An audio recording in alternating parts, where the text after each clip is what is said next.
নরক, নরক শব্দটা দিয়ে শুরু করতে হচ্ছে। আমরা কথাই বলি যে তুই নরকে যা, নরকে যাবি, ইত্যাদি ইত্যাদি। তো আমাদের শাস্ত্রীয় সিদ্ধান্তে অনেক প্রকার নরকের কথা উঠে এসেছে। ধরুন বিশেষ রূপে 28 প্রকার নরকের কথা উঠে এসেছে। তো কোন কোন কর্ম করলে কোন কোন নরকে যেতে হয়, ইহার বিশদ বর্ণনা শাস্ত্রীয় সিদ্ধান্তে উঠে এসেছে। তো মহারৌরব নামক নরকের কথা আমরা অনেকে শুনেছি, রৌরব নামক নরকের কথা অনেকে শুনেছি। তো মহারৌরব নরক বিষয়টি নিয়ে একটি প্রসঙ্গই চলে আসছে যে কোন কর্ম করলে মহারৌরব নরকে যেতে হয়।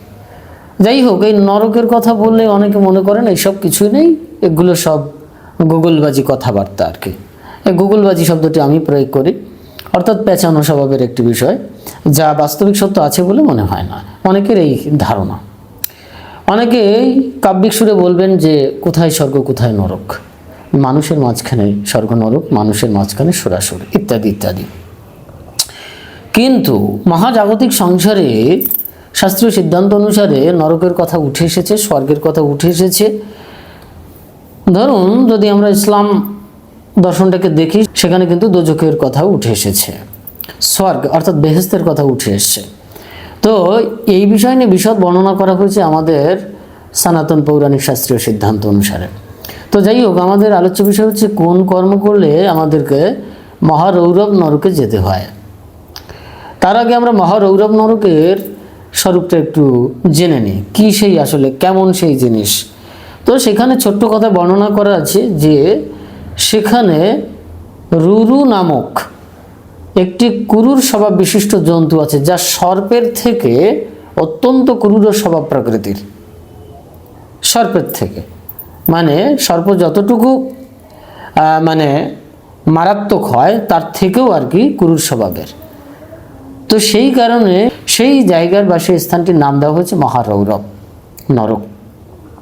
এখন কোন কর্মের দ্বারা মহারৌরব নরকে যেতে হবে, সেটা হচ্ছে যারা অন্যকে অপরকে যাতনা দেয়, তারা এই মহারৌরব নামক নরকে গমন করবে। এবং সেখানে যাওয়ার পরে ওই যে ক্রূর স্বভাব বিশিষ্ট যে রুরু নামক জন্তুটি, যা সর্পের থেকে মারাত্মক, সেই জন্তুটি বা সেই প্রাণীটি যে ব্যক্তি মহারৌরব নরকে গেছে তার মাংসে আঘাত করবে, অর্থাৎ বোঝা যাচ্ছে তাকে ক্ষতবিক্ষত করবে, তাকে যন্ত্রণা দেবে। অনেকে এখানে বলবেন যে মৃত্যুর পরে তার আবার শরীরে মাংস কোথা থেকে এলো। হ্যাঁ, এটা নিয়ে একটি সত্যি বিতর্ক। যখন পঞ্চভৌতিক শরীর শেষ হয়ে গেল, পুড়ে গেল, মাটিতে পুঁতে রেখে কিছুদিন পরে ভ্যানিশ হয়ে গেল, বা তাকে জলে ফেলে দেওয়া হলো, তারপরে তা নষ্ট হয়ে গেল, ক্রমান্বয়ে দেখা গেল তার শরীরে আর কিছুই থাকলো না। আর যে মরে গেছে যে ব্যক্তিটি, তার আত্মা কোথাও চলে গেছে, কি হয়েছে বৃত্তান্ত অন্যরকম। তাহলে তার শরীরে আর কি রয়েছে বা কি ছিল, শরীর নামক তো বিষয়টি আর নেই।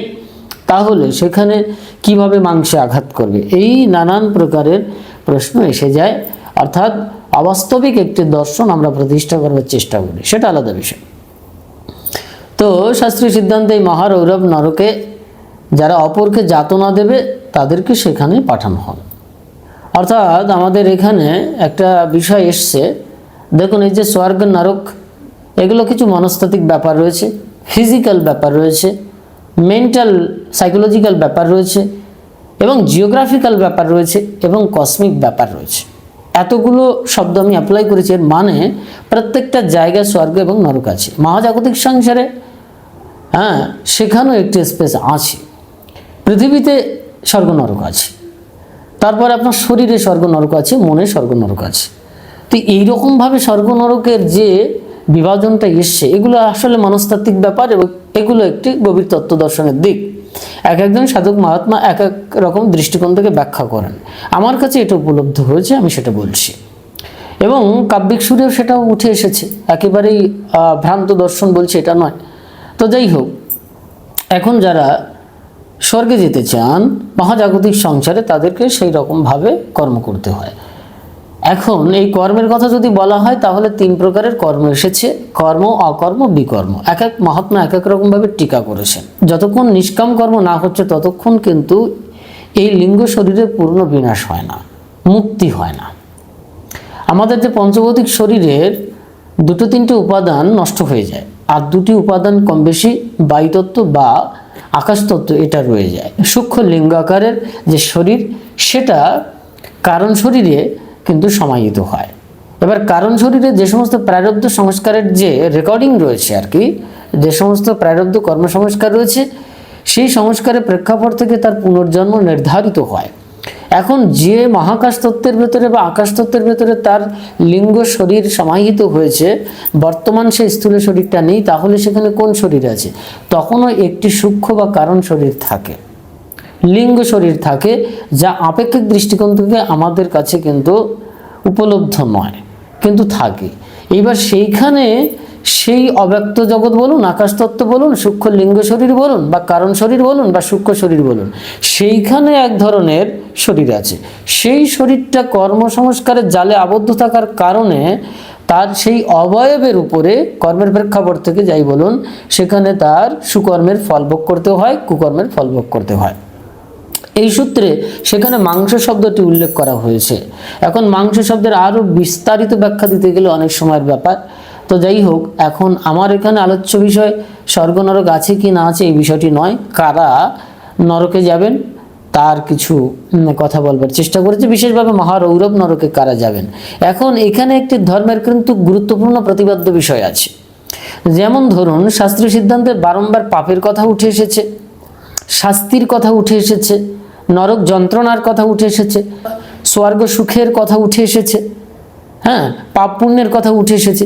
এই শাস্ত্রীয় সিদ্ধান্তে এই যে পাপ পাপ পাপ ইত্যাদি, দেখবেন কোথাও যেন এই সিদ্ধান্ত বা এই দর্শনটাকে কেন্দ্রায়িত করে আমাদের ভেতরে কোথাও ভীতি কাজ করে, আমরা ধর্ম ভীরু হয়ে উঠি। মোট কথা, আমরা সাংবিধানিক যে দর্শন, মানে ধরুন ভারতীয় সংবিধান রয়েছে, সেখানে বলা আছে চুরি করলে তাকে এই শাস্তি দেওয়া হবে, ধর্ষণ করলে তাকে মৃত্যুদণ্ডাদেশ দেওয়া হবে, হ্যাঁ, মানুষকে খুন করলে তাকে মৃত্যুদণ্ডাদেশ দেওয়া হবে।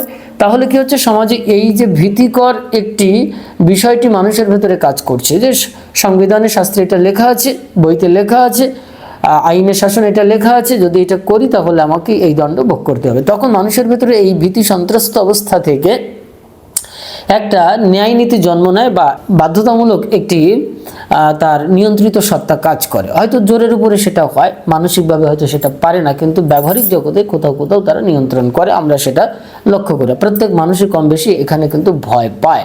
অধর্মাচার, ব্যভিচার বা ভ্রষ্টাচার সহজে করতে চান না, কিন্তু ভ্রমবশত হয়ে যায়, প্রবৃত্তির দাসত্ব করতে গিয়ে হয়ে যায়। তো ফলে যখন আমরা শাস্ত্রীয় সিদ্ধান্তে যারা চলি, আধ্যাত্মিক জীবনযাপন করি, বা সর্বোপরি যদি আমাদের প্রাচীন ইতিহাস ঘাটাঘাটি করি, তাহলে যে পাপ কথাটি এসেছে, নরক কথাটি এসেছে, সেটা কিন্তু আমাদের ভেতরে সত্যি পরিবর্তনের একটি বিষয় হয়ে দাঁড়াচ্ছে, যে পরিবর্তন বিবর্তনের জন্য সে আমার সাহায্য করছে। অর্থাৎ আমি পাপ করব না, এই কাজটি করলে আমাকে নরকে যেতে হবে। তখন কি হচ্ছে, মানুষ অটোমেটিকই কিন্তু ধর্ম করতে বাধ্য হয়ে যাচ্ছে এবং সে নিজেকে নিয়ন্ত্রণ করবার চেষ্টা করছে। ফলত এই একটি গুরুত্বপূর্ণ প্রতিপাদ্য বিষয়, যে কখনো শাস্ত্রীয় সিদ্ধান্তে যদি পাপ কথাটি থাকেই বা নরক কথাটি থাকে, বাস্তবিক হয়তো নেই, মনে করুন নরক নেই, কিন্তু কখনো কখনো আমাদের ইন্দ্রিয় যে প্রবৃত্তিজাত যে ধর্ম, আসরিক বা পৈশাচিক যে বৃত্তি, সেটাকে নিধন করবার জন্য শাস্ত্রীয় সিদ্ধান্তের নরক কথাটি যদি আমাদেরকে সাহায্য করে, তাহলে সেক্ষেত্রে এই নরকের যে মনস্তাত্ত্বিক বা দার্শনিক তত্ত্বের দৃষ্টিকোণ থেকে যে নরক, সেটাকে অস্বীকার করা যায় না। এটা একটি গুরুত্বপূর্ণ বিষয়। যাই হোক, এক একজন এক এক রকমভাবে দেখবেন। তবে আমাদের যে মহাজাগতিক সংসারের নিয়ম এবং কানুন আমরা দেখেছি, দর্শন পড়েছি, বা উচ্চকোটি মহাত্মারা যেখানে বর্ণনা করছেন, কালচক্র, মহাকালচক্র, অখণ্ড জগৎ, মহাজগৎ, হ্যাঁ, এই সমস্ত জায়গায় মহাবিশ্বের এমন একটি প্রান্ত রয়েছে, সেখানে এই ধরনের গ্রহ, উপগ্রহ, নক্ষত্র ইত্যাদি ইত্যাদি কিন্তু কথা উঠে এসেছে। তো সেখানে কিন্তু নরকের বর্ণনা পৌরাণিক শাস্ত্রে থাকলেও বাস্তবিক কিন্তু অনেক দার্শনিকরা এটা মেনে নিয়েছেন। কেউ হয়তো বিতর্ক করবেন, সেটা আলাদা ব্যাপার। তো যাই হোক, এখানে আমার আলোচ্য বিষয় ছিল যে যদি মহারৌরব নরক নাও থাকে, কিন্তু কোনো ব্যক্তিকে, কোনো প্রাণীকে বা অপরকে যাতনা দেওয়া, কষ্ট দেওয়া, সেটা কিন্তু ভালো জিনিস নয়। এটা হচ্ছে প্রথম জিনিসটা লক্ষ্য করবার বিষয়। হ্যাঁ, প্রথম হচ্ছে এটা লক্ষ্য করবার বিষয়, অর্থাৎ আমি কাউকে যাতনা দেব না, কষ্ট দেব না, আঘাত করব না।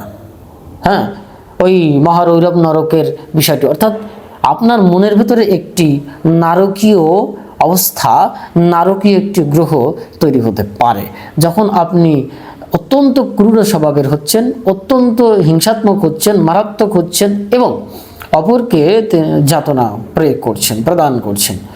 তখন অটোমেটিক কিন্তু সাইকোলজিক্যালি বা ফিজিক্যালি আপনার ভেতরে কিন্তু নিউরন কোষ বা নার্ভ স্নায়ু যাই বলুন, সেখানে কিন্তু অটোমেটিক একটি অদ্ভুত পরিবর্তন ঘটছে, যেখানে নারকীয় সিচুয়েশন তৈরি হচ্ছে। সুতরাং মহারৌরব নরকে আমরা যেতেই পারি, অস্বীকার করা যায় না। জয় মা।